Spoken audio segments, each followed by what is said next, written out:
Assalamualaikum warahmatullahi wabarakatuh.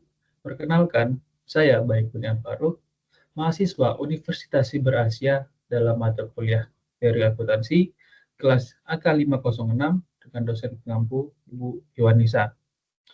Baik, pada kesempatan kali ini saya akan mempresentasikan jawaban dari soal UAS saya pada mata kuliah Teori Akuntansi. Untuk mempersingkat waktu, mari kita mulai. Pertanyaan nomor 1. Jelaskan apa yang Anda ketahui terkait 4 pilar standar akuntansi keuangan atau SAK yang ada di Indonesia. Indonesia memiliki 4 pilar SAK yang dirancang untuk mengakomodasi berbagai jenis dan ukuran entitas. Pilar-pilar ini bertujuan untuk meningkatkan transparansi, perbandingan, dan reliabilitas informasi keuangan di Indonesia. Adapun keempat pilar tersebut adalah yang pertama, SAK internasional. SAK ini merupakan standar akuntansi yang paling komprehensif dan kompleks. SAK ini didasarkan pada International Financial Reporting Standard atau IFRS yang dikeluarkan oleh International Accounting Standard Board atau IASB. SAK internasional dirancang untuk entitas yang memiliki tanggung jawab publik yang tinggi, seperti perusahaan yang sahamnya diperdagangkan di Bursa Efek. Penerapan SAK internasional bertujuan untuk memastikan kualitas dan transparansi pelaporan keuangan bagi investor dan pemangku kepentingan lainnya.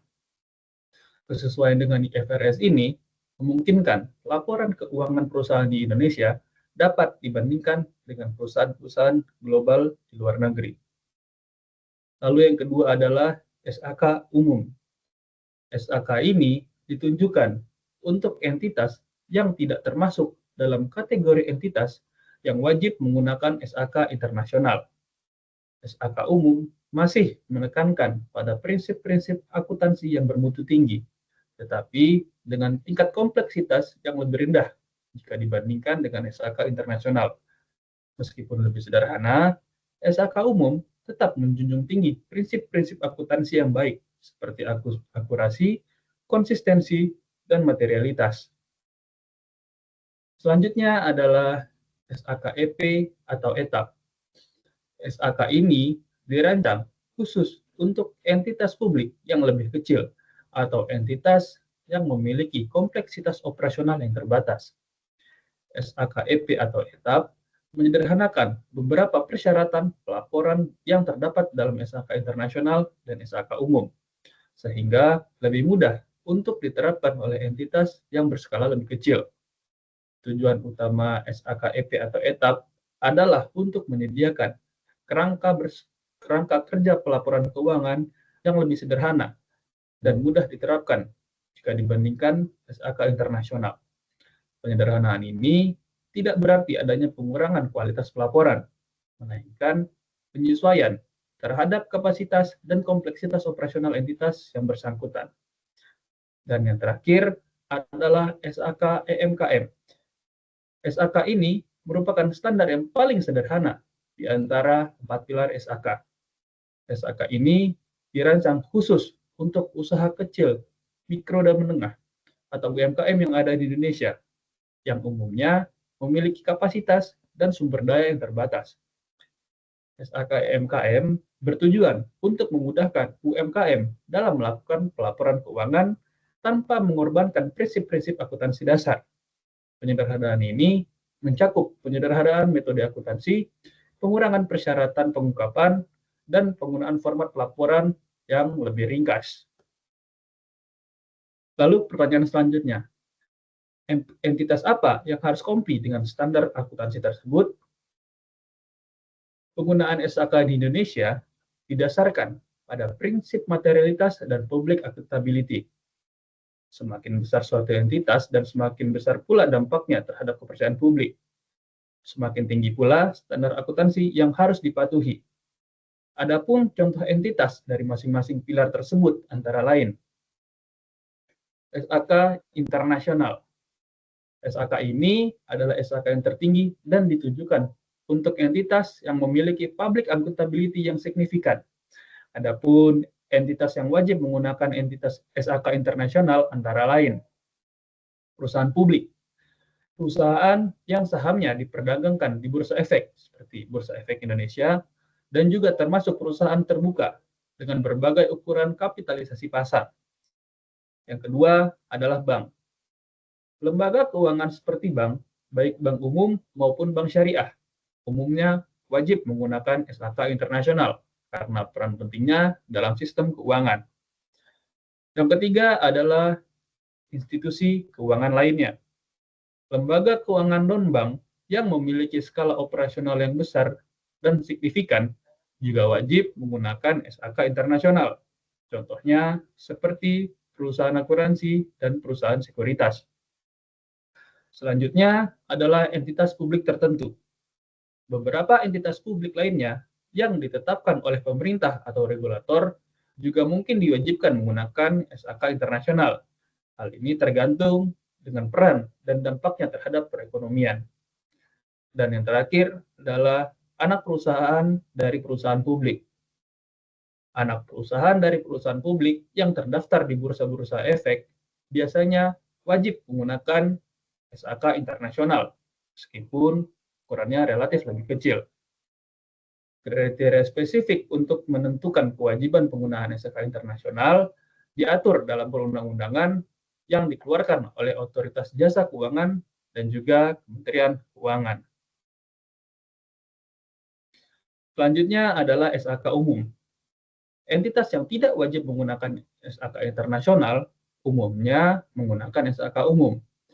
Adapun beberapa entitas yang wajib menggunakannya adalah perusahaan swasta, perusahaan yang sahamnya tidak diperdagangkan di bursa efek, ukuran dan kompleksitas operasionalnya bervariasi. Lalu yang kedua adalah koperasi, yaitu organisasi ekonomi yang berbasis dengan prinsip-prinsip koperasi. Lalu selanjutnya adalah yayasan, yaitu organisasi nirlaba yang didirikan untuk tujuan sosial atau amal. Lalu yang keempat adalah entitas publik kecil, yaitu entitas publik dengan skala operasi yang lebih kecil dan dampak yang lebih terbatas terhadap publik. Lalu yang terakhir adalah perusahaan keluarga, yaitu adalah perusahaan yang dimiliki dan dikelola oleh satu keluarga. Selanjutnya adalah SAK EP atau ETAP. SAK ini dirancang khusus untuk entitas publik yang lebih kecil atau entitas yang memiliki kompleksitas operasional yang terbatas.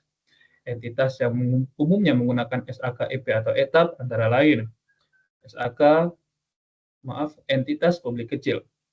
Entitas publik yang memiliki ukuran dan kompleksitas operasional yang lebih kecil dibandingkan dengan perusahaan publik yang terdaftar di bursa.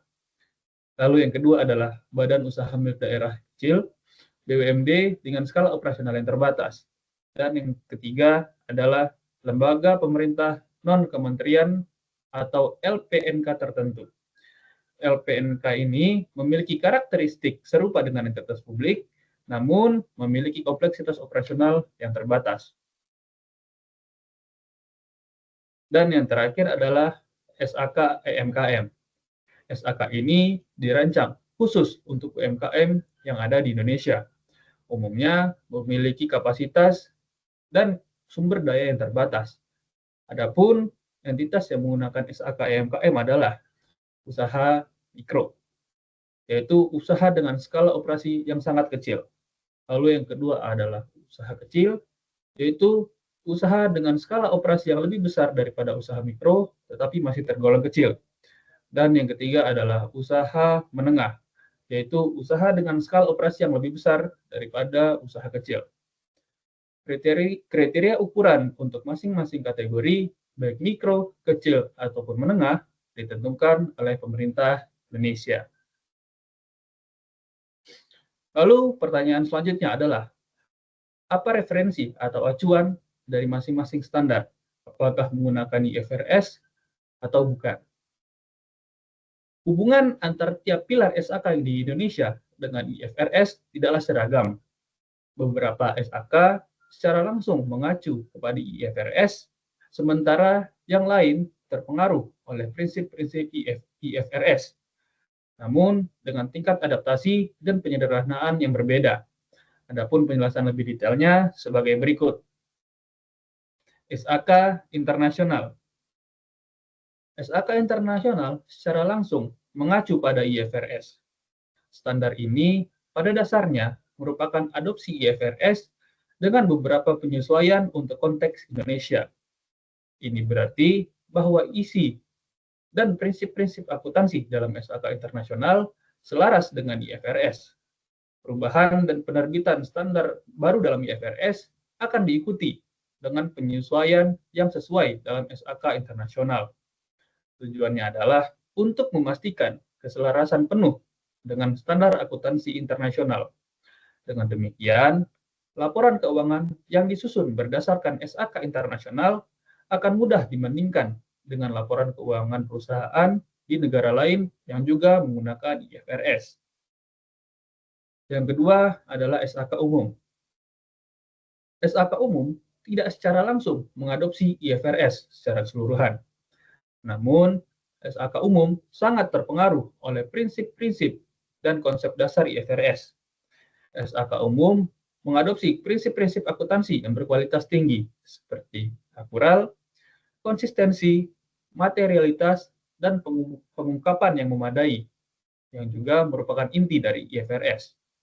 Tujuannya adalah untuk mencapai harmonisasi dengan standar internasional, meskipun dengan tingkat kompleksitas yang lebih rendah. SKK umum dapat dianggap sebagai versi yang disederhanakan dari beberapa aspek IFRS, disesuaikan dengan kebutuhan entitas yang tidak memiliki public accountability yang tinggi. Lalu selanjutnya adalah SAKEP atau ETAP. SAKEP atau ETAP juga tidak secara langsung mengadopsi IFRS, tapi terpengaruh olehnya. Standar ini merupakan penyederhanaan lebih lanjut dari SAK umum, dengan fokus pada materialitas dan pengurangan kompleksitas. Beberapa prinsip dan konsep dasar IFRS tetap dianut, tetapi dengan penerapan yang lebih sederhana dan disesuaikan dengan kapasitas entitas yang lebih kecil.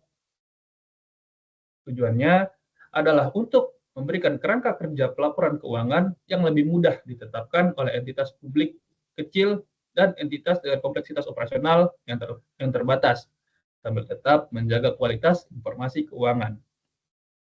Dan yang terakhir adalah SAK EMKM. SAK EMKM juga tidak secara langsung mengacu pada IFRS. Prinsip-prinsip dasar akuntansi yang baik tetap dianut. Standar ini dirancang untuk kemudahan dan kesederhanaan bagi UMKM. Penyederhanaan yang signifikan dilakukan untuk mengurangi beban administrasi dan biaya pelaporan. Meskipun demikian, prinsip-prinsip dasar seperti akurasi dan konsistensi tetap dijaga, meskipun dengan metode dan persyaratan pengungkapan yang lebih sederhana. Tujuannya adalah untuk mendorong UMKM agar tetap menjaga catatan keuangan yang baik, meskipun dengan sistem pencatatan yang lebih sederhana.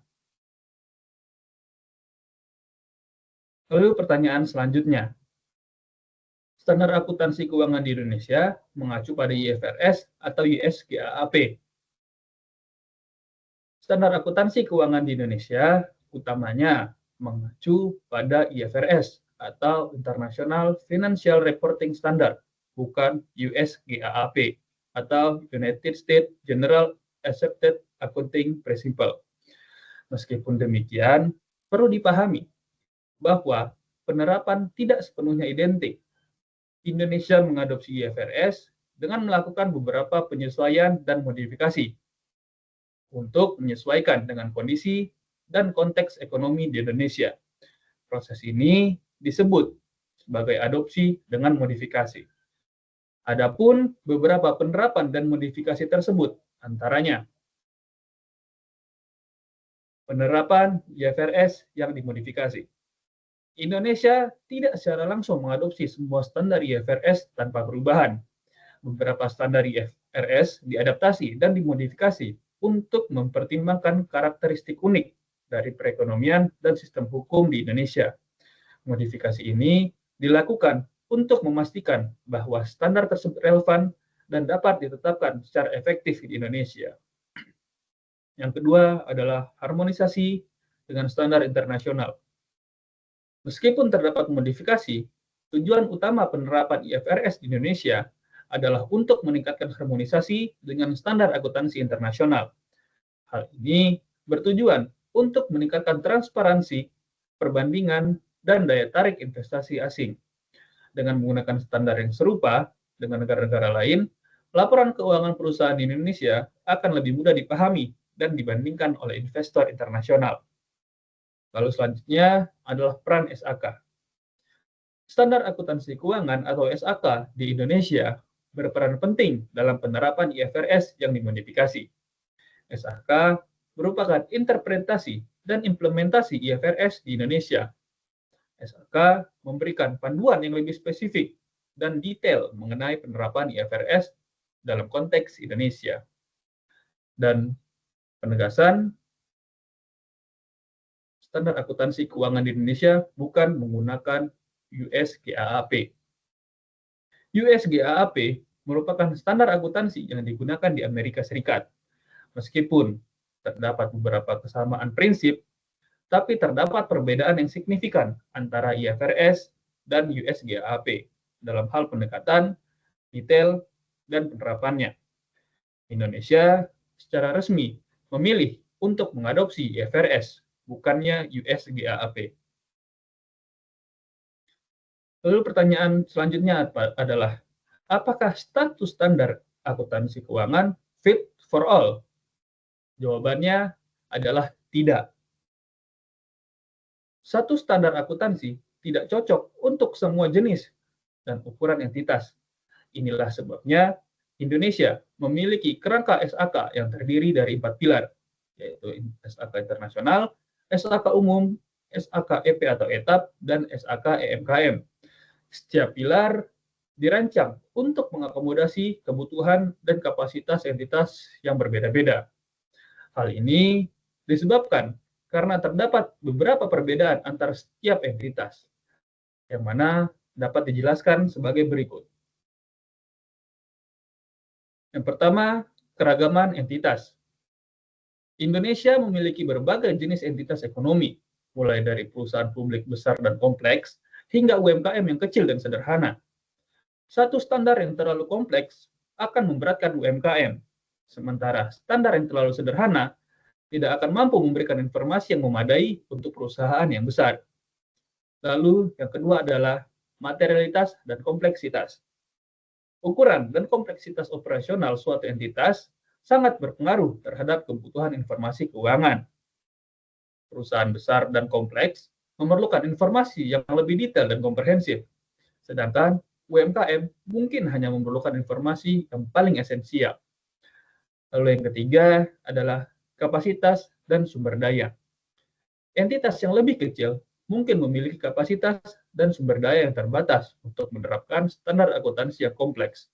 Oleh karena itu, standar yang sederhanakan seperti SAK EMKM sangat penting untuk memfasilitasi pelaporan keuangan UMKM. Lalu yang terakhir adalah tujuan pelaporan. Tujuan pelaporan keuangan juga berbeda-beda. Perusahaan publik yang terdaftar di bursa membutuhkan standar akuntansi yang tinggi untuk memastikan transparansi dan pertanggungjawaban pada investor publik. Sedangkan UMKM mungkin lebih fokus pada informasi yang dibutuhkan untuk pengambilan keputusan internal. Kesimpulannya, kerangka SAK di Indonesia memiliki multi-tier atau bertingkat yang mencerminkan pemahaman akan keragaman entitas ekonomi dan kebutuhan informasi keuangan yang berbeda-beda. Pendekatan dengan 4 pilar ini dianggap lebih efektif daripada menerapkan satu standar yang kaku dan tidak fleksibel untuk semua entitas. Baik, mungkin sekian yang dapat saya jabarkan. Mohon maaf atas segala kesalahan dan kekurangan. Saya akhiri. Wassalamualaikum warahmatullahi wabarakatuh.